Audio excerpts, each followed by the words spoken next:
Hi folks, this is Doyle Dykes and welcome to my Guitar Pour series, and I'm doing some teaching on this particular segment here, and this is a song that I wrote for my wife a long time ago. I call it Loving Rita. It's sort of a sad sounding song, and I don't know why necessarily, but I was thinking about her, and I just went in and wrote this song, but just has that sort of wailing sound to it, but we were high school sweethearts and still been married since 1973, so I think it's going to work out. I'm using my good Ann.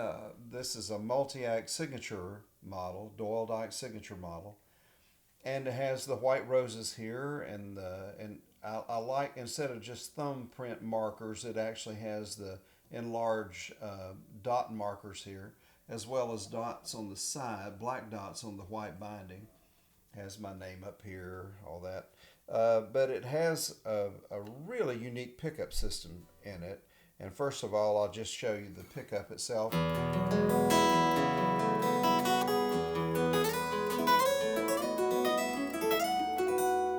I'm using GHS strings. These are prototypes of something we're working with, which has very little squeak.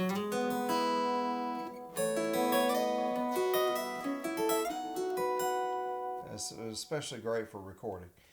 We'll talk about that more later, I'm sure. This is an LB6 pickup here, which is the same thing I have on my Olson guitars. Here's an Olson here, another one behind me. The LB6 has just been a part of my arsenal for years, so to say, and a lot of my guitars. And James Olson won't put anything else in his guitars but the LB6. But this also has a microphone built in, and I just like to mix just a little bit. When it starts coming in, I just leave it alone. It just adds a little air to it. Now this is something else. It's the Session DI pedal that L.R. Baggs has. So it was Robert Godin and L.R. Baggs that really made this guitar what it is. You can tell the difference without it.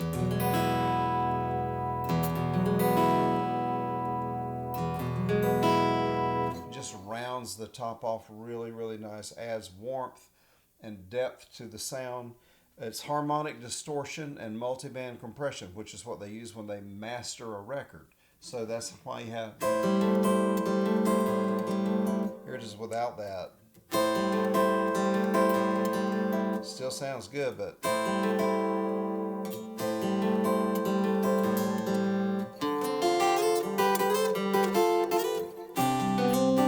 you can really tell it.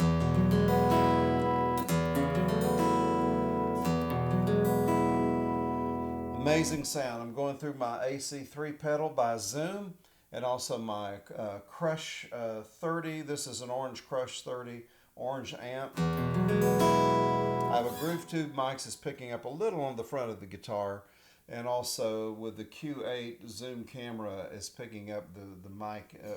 The mics are picking up the room sound.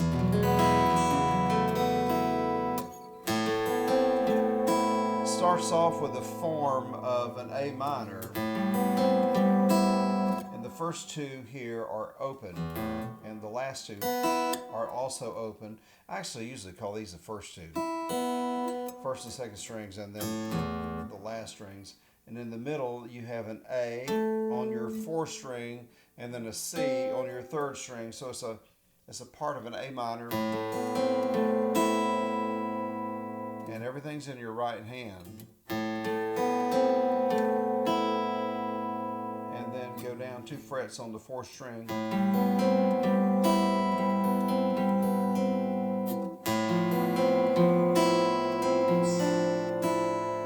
And then you're adding a D note here.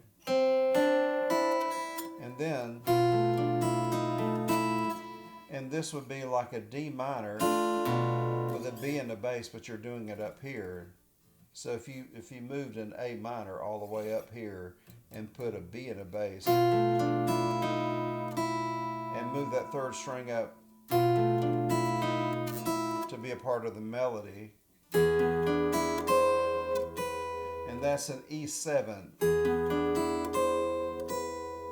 Again, or it repeats that.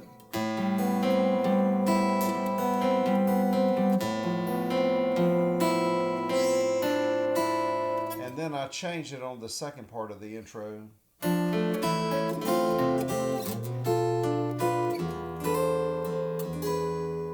And I've always loved orchestral movement, so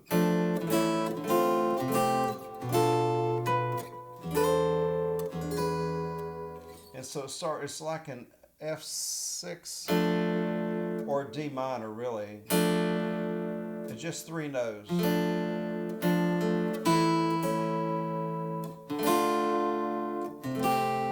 So you have a counterpoint thing happening here.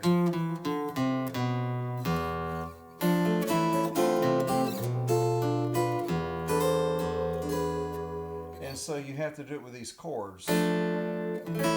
A, D minor, and then you go back to your, which would be like an F. Of course, you have a C on the 5th string, and the G on the top string, and then you run a D minor up here, but with a B in the bass,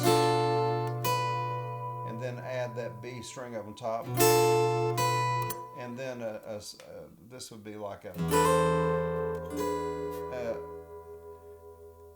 it's a form of an E suspended. So I'm moving the top 2.